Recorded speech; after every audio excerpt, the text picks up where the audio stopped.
So I had returned safely from the convenience store, having bought my lunch, and nothing had happened. So I went back to the car and just ate in the car. I mean, actually, come to think of it, there is actually a place in the hospital that you can go, and it's got some tables and chairs, and you can eat a lunch in there. It might even have a microwave as well. And I completely forgotten about this.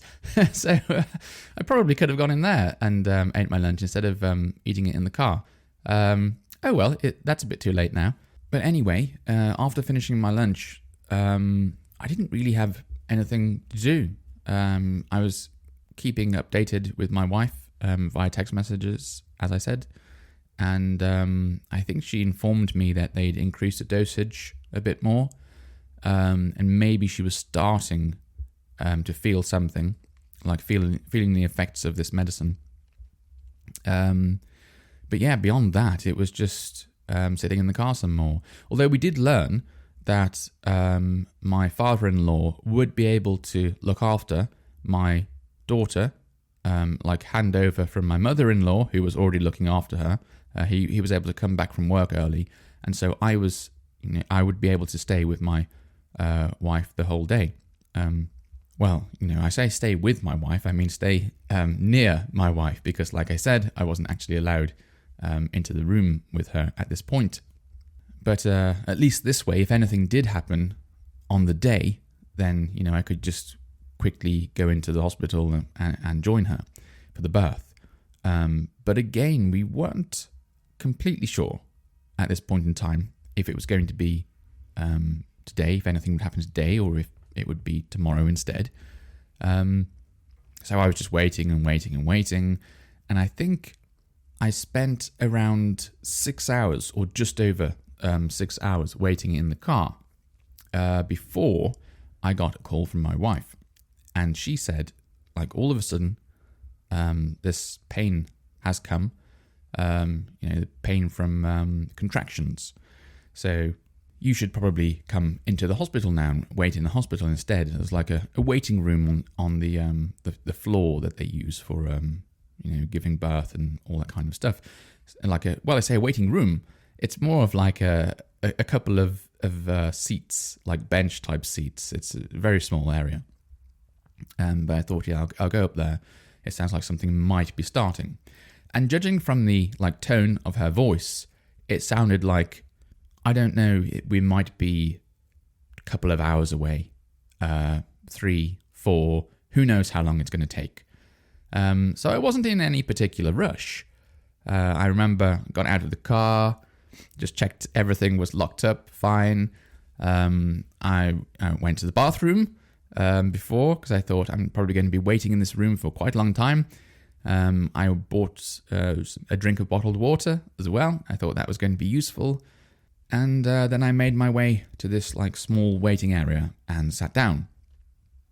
And when I sat down, I noticed I could hear the sound of a baby's heartbeat, because what they do is, they listen to they have some monitor where they can hear the sound of the heartbeat. I think before the baby is born, actually, they're doing this, and it's quite loud. So I could hear it from where I was sitting, and I thought, ooh, someone's giving birth already, And I got my phone out of my pocket, and I noticed there were 2 missed calls from my wife, only minutes ago. I don't know why I missed them. I think when I went into the hospital, I turned the sound off on my phone, like the notifications, because it's considered a bit rude to have notifications on in public in Japan. In fact, on Japanese phones, when you switch off the notification, it's known as manner mode, or which I suppose means good manners mode. So I didn't want to have my phone on bad manners mode, and it makes a noise and annoys everyone. So I thought my wife's just, called. She only just called about 5 minutes ago, as it were, or maybe 10 minutes ago. And I thought, oh, she's just maybe giving me some more information about something. So I just sent her a text message and said, I'm waiting in the room outside now, near you. How's everything going? That kind of thing. No response. I mean, no immediate response, but that was pretty normal anyway. I mean, she's probably got loads of people near her and she's busy and stuff like that. So I sat there only for like 2 minutes, maybe 3 minutes, and I thought, it's not happening now, is it? Because that wasn't the impression that my wife gave me over the phone. It was a very like, oh, it started to come now. So maybe you can come up and wait near the room. But there was no like, get here now.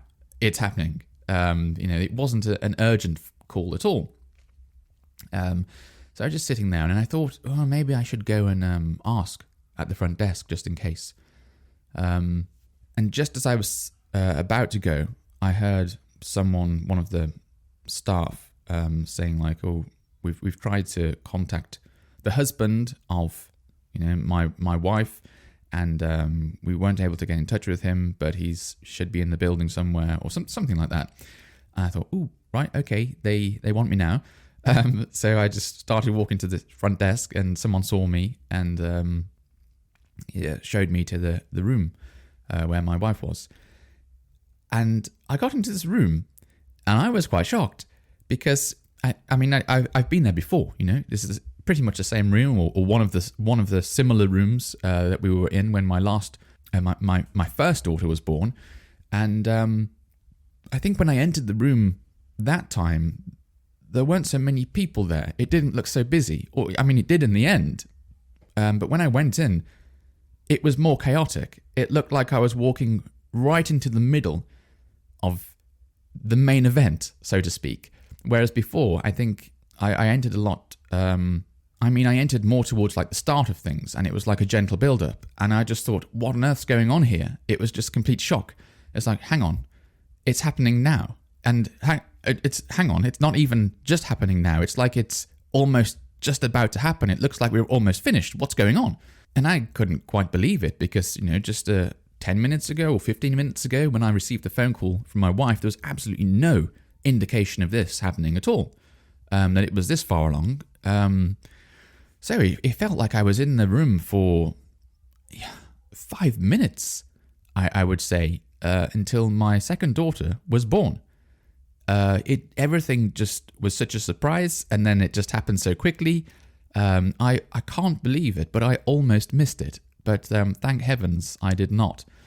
Wow, it's still surprising to think back about the way that day played out. But anyway, my wife did amazingly, as she did at the previous occasion, and did everything she was supposed to do. It did look very painful, like it did previously. So I did my best to calm my wife down, support her as best as I could. But to be honest, you just feel completely useless. There's not a great deal that you can do there. You're just sort of there by the side of your wife, but all the people who can do the important stuff are, already doing their work. So I was quite quiet, to be honest. I think I'd just walked into this completely unexpecting it. Although we'd been expecting, this day to come for months and months and months, it just finally came, and just came so soon. And I was a bit in shock. And I think my wife probably was as well. She wasn't expecting it to come so quickly in the end. So, I said one or two things to her and just held her hand and that kind of stuff and did what I could. But like I said, I think I was only in there 5 minutes before the baby was delivered. And it wasn't long before I said, look, I can see the head of our daughter, and saying like, you're doing really well now, just almost out, almost there, nearly finished. And yeah, I think this time around I saw a lot more due to the position of the bed. Like my wife was propped up more, like sitting up more than she was last time. And it's so weird, like seeing the baby come out. I didn't see I wasn't down the other end. I was standing next to my wife, so I couldn't see that well. But I could see the baby sort of just about coming out, and I could see the head and some of the body, and it looks very weird indeed, because they're so blue when they come out, like a purpley blue color, and they don't move, I don't think. I suppose for some reason I'd imagined, before I'd ever seen a baby being born, I'd imagined they're sort of like screaming and kicking and all kinds of stuff when they're trying to get out. But that doesn't make sense really, does it? I mean, that would just be harder for the baby to come out. I think they're just silent and they just go like limp and, they don't move very much. And that way it's easier for them to come out. It's like programmed into them to do this kind of instinct, probably just to be very quiet and don't move. So it's a bit worrying when you see them coming out because they're so limp and lifeless and a very, very unusual color, which you think, you shouldn't be, it's not normal for humans to be that color. But I'd seen it once before anyway. So I wasn't too worried at all. Okay, let's leave it there for this episode. I'll pick this again up next time. And until then, bye-bye.